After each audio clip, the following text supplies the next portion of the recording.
Olá, boa noite. Estamos de volta com Frente a Frente, que hoje recebe aqui nos estúdios da Rede Vida em Brasília o deputado Arnaldo Faria de Sá, do PP de São Paulo. Deputado, o senhor saiu, por falar em PP, o senhor sai do PTB, vai para o PP e é um partido que já está praticamente fechado com a pré-candidatura de Rodrigo Maia, que hoje é presidente da Câmara, à presidência da República. O senhor apoia Rodrigo Maia ou como é que o senhor vai fazer? O senhor já tem seu pré-candidato aí a presidente da República? Na verdade, o Rodrigo Maia não é candidato para valer. Vamos valer o jogo. Vocês conhecem aquela casa, melhor do que eu. O jogo dele é um jogo para se cacifar, para ser deputado de novo e repetir aquela história do Michel, ser outra vez presidente da Câmara. Esse é o jogo. Está na cara. E essa tentativa dele já produziu resultado. Qual foi o resultado? Aumentou de maneira exponencial o número de deputados do DEM, que o DEM estava lá embaixo, passou a ser uma... Quer dizer, o jogo do Rodrigo está completo aí. Agora, lógico que ele não pode sair de cena assim de uma hora para outra. Ele vai ter que achar um jeito de sair de cena. Estão armando uma conversa para junho, quer dizer, o mês que vem, ele vai deixar de ser candidato, que nunca foi, e aí então você começa a definir o jogo. Sai Rodrigo Maia, sai Joaquim Barbosa, consolida, sai o Temer, consolida a campanha do Jair, e aí você tem que buscar os outros dois que devem ir para o segundo turno. Um deles, na minha opinião, se continuar fazendo o que está fazendo, deve ser o Ciro. O Ciro pode ser um dos dois para o segundo turno. Inclusive, está se falando que o PP, DEM e PR já estariam aí buscando uma negociação com o Ciro Gomes por causa da aproximação entre o PMDB e o MDB. Aí, nesse caso, esses três partidos tentariam fazer o que o antigo PFL fez em 94, com o então ex-ministro da Fazenda e candidato a presidente da República, Fernando Henrique Cardoso, que o PFL vai buscar, oferece os votos para aprovar o Plano Real ao Fernando Henrique e dá ali deixa o Fernando Henrique tira da esquerda e traz para o centro. Traz o Fernando Henrique para cá e dá vice para o Fernando Henrique e faz essa coligação. Eu acho que não é o senhor acha isso possível? É o caminho do DEM? Eu conheço bem o Ciro. O Ciro é uma pessoa de difícil trato e para trabalhar esse momento tem que ter fino trato, e ele não tem. E outra coisa que complica muito a candidatura do Ciro, além dele próprio, é o Mangabeira Unger. Esse cara é complicado, barbaridade. E ele continua como mentor político, ele é guru da campanha. O guru da campanha. E a incógnita dessa eleição é o Alckmin, que teria tudo para estar bem, não decola, não vai, não consegue agrupar, não consegue ajuntar, e certamente ainda terá muitas dificuldades, porque você começa a ter a derivação da Operação Lava Jato para os casos de São Paulo, envolvendo o Rodoanel, envolvendo algumas obras da época do Serra, governador. Então, eu acho que esse desgaste que todo mundo já sentiu pode atingir também as candidaturas do PSDB. Nós temos aqui a pergunta do José Lene de Bauru, e ele pergunta se este ano vai renovar os políticos que o povo brasileiro quer trocar e qual a sua opinião. E nessa conversa aí, obrigado José Lene de Bauru, nessa conversa que o senhor está tendo, o senhor nenhuma vez falou assim, dessa mudança geral de pensamento e ainda emite conceitos daquela história de que partidos podem movimentar. Renovação depende do eleitor. O eleitor é que tem que renovar. O eleitor é que vai deixar de votar no Arnaldo para votar no Zé, vai deixar de votar no Zé para votar na Denise. Quer dizer, essa é a questão do eleitor. A renovação vai ter opções aí, ter os candidatos do partido, que já são aqueles candidatos com mandato, e vai ter os candidatos sem mandato, candidatos que são pela primeira vez. Tem os partidos novos que terão também novos candidatos, e quem vai decidir isso é o eleitor. Essa não é uma condição que nós, parlamentares, nós políticos, temos que decidir. Quem decide é você, eleitor. A renovação, pelo que a gente tem escutado de analistas e de políticos, deve ser baixa, porque não está se projetando uma renovação muito alta, porque os partidos vão deixar os recursos para fazer campanha para quem já é deputado. A campanha é curta, portanto, não dá tempo de muitos aí se tornarem conhecidos. Como é que faz uma renovação, então, nesse quadro? Olha, na verdade, você tem uma mudança exponencial nessa atual campanha. Acabou o recurso de campanha, acabou a possibilidade de empresa privada participar, o que é positivo. É positivo, agora você tem que limitar esse recurso público. Você não pode ter recurso público para a campanha quando falta dinheiro para a saúde, para a educação e para a segurança. Então, você vai ter que encontrar o meio termo. O meio termo é a partir de agora, dessa eleição para a próxima. E você acha que vai ter que ter recurso público, mas limitado. Não pode ser o nível que for aprovado esse ano. Porque, na verdade, você está tirando dinheiro de quem precisa, na saúde, na educação e na segurança. Mas como que os novos vão financiar as campanhas se o dinheiro está para quem já é Na verdade, com todo o respeito à justiça eleitoral e à justiça como um todo, infelizmente, Caixa 2 vai continuar tendo. Que são os donos dos partidos, né, que vão dizer para onde vai o dinheiro. Vai continuar tendo Caixa 2, não adianta essa história. E quem tem que criar os mecanismos de cercar essas pessoas que podem utilizar indevidamente recursos é a Justiça Eleitoral. Eu tenho discordância, deputado, com relação a essa história de renovação, porque os partidos políticos se fecharam, né? Ninguém pode ser candidato fora do partido político. Aqui várias perguntas, inclusive uma aqui citando, por exemplo, o senhor não acha que é preciso reformar os salários dos políticos, porque acho que o rombo da Previdência e a aposentadoria dos políticos tem a ver com o salário, e cita o deputado Sérgio Reis e o Tiririca, que falaram que o salário de vocês é mais de R$300 mil e tal. Isso é lenda urbana. Primeiro, isso não é verdade. Não é verdade.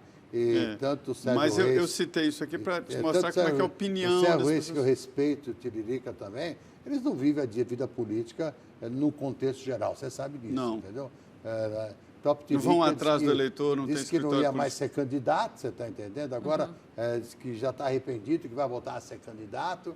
E você sabe que, na verdade, eu como advogado, se eu tivesse na minha atividade profissional, eu teria um resultado de recurso muito maior do que tem como deputado. Quanto o senhor ganha como deputado? Qual é o salário? O salário de deputado hoje, você descontando o imposto de renda, é cerca de R$15 mil.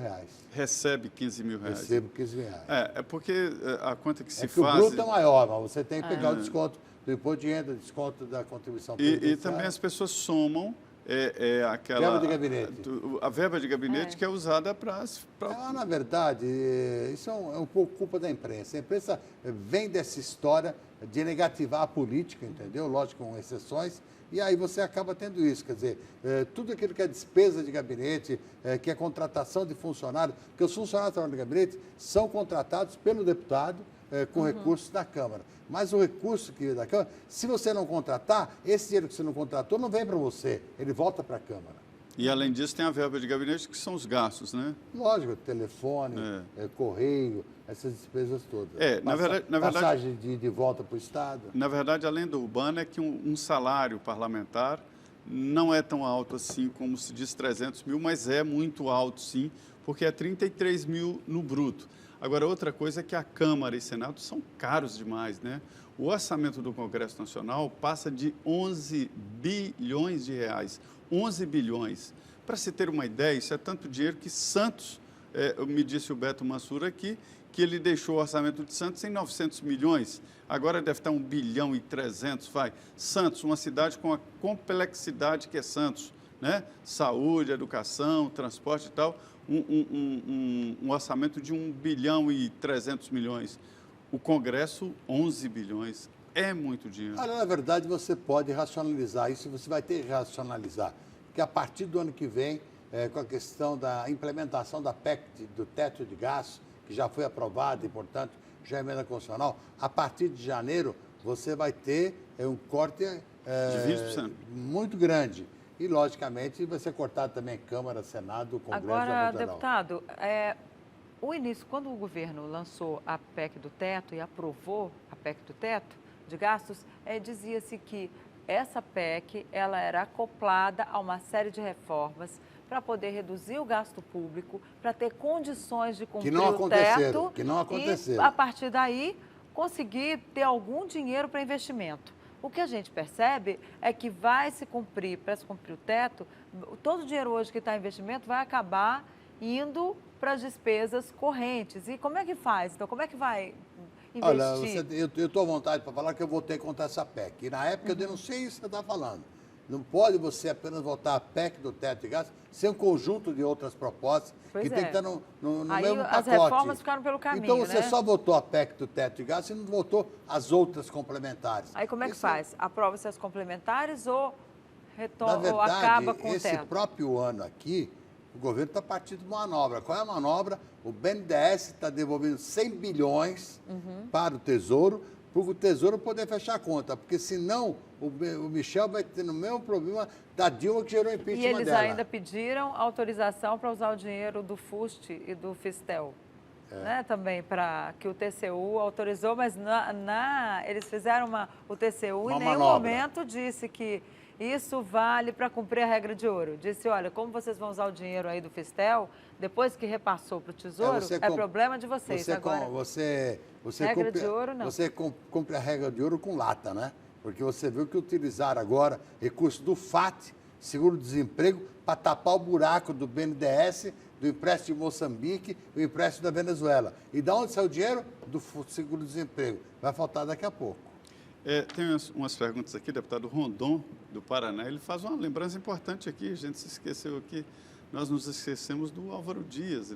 Ele falou de vários candidatos e o Álvaro Dias... Não, eu não esqueci, não. Eu acho que o Álvaro é um candidato regional, não um candidato nacional. Como assim? Ele tem um bom espaço, tem um bom discurso, mas ele é um cara que vai ficar regionalizado. Paraná, Santa Catarina e Rio Grande do Sul. Ele não consegue ser um candidato nacional. E nós estamos na eleição que você tem que ter contexto nacional. Ele vai ter um bom espaço, mas você pegar a estratégia de uma pesquisa e você for localizar ela regionalmente, ele tem um bom percentual lá no Paraná. Alguma coisa em Santa Catarina e Rio Grande do Sul, mas não tem nada a nível nacional. Agora, o senhor vota o senhor acha que ele fica até o final, o Álvaro Dias? Ou ele fica por causa do projeto. Ele acha que o projeto do Podemos passa por isso, entendeu? E a Renata Abreu, que foi muito hábil nessa costura da candidatura do Álvaro, tem esse projeto de levar até o final. Então, o Álvaro sabe que não vai chegar no final, mas ele vai construir uma grande bancada para o Podemos. Mas tem chance também. O Álvaro é um candidato no páreo. O Levi, de 24 anos, de Jacareí, São Paulo, ele faz uma pergunta aqui que é a pergunta do momento, né? É sobre essa história de intervenção militar. Nunca se falou tanto de intervenção militar. E ele dizendo aí que gostaria de saber se existe na Constituição alguma coisa que possa regulamentar uma intervenção das Forças Armadas. Não acredito, não existe essa possibilidade e, logicamente, que isso não é constitucional, por isso não é a Constituição que iria prever. Isso é um golpe. Quando você tem a intervenção militar, é um golpe. Eu não acredito que hoje haja essa possibilidade. Tive recentemente lá em São Paulo, na posse do novo comandante militar do Sudeste, o general Ramos, e tem claramente a percepção, estava presente o próprio Vilas Boas, que é o comandante do Exército, não existe essa possibilidade atualmente. Tive também, num outro evento, no velório do Brigadeiro Brown, estamos todo o alto comando da Aeronáutica. Só não posso afirmar em relação à Marinha, mas se vier eventos do Exército e eventos da Aeronáutica, não vislumbrei essa possibilidade. Por que se fala tanto disso, deputado? É que, na verdade, o fato de o Jair ser um capitão do Exército e ele está se movimentando bem nessas situações de atividades militares, colégio militar, formatura, tal, você acaba tendo essa concepção. Mas o Brasil já passou seu tempo, não há o risco de intervenção militar do Brasil, ouso afirmar isso aqui para vocês. Agora, o senhor acha que eles não vêm porque acham que as instituições estão funcionando a contento ou porque eles não querem cuidar desse abacaxi? Olha, eu acho que o desgaste que as forças militares tiveram pelo período de 64 até 85 foi muito grande.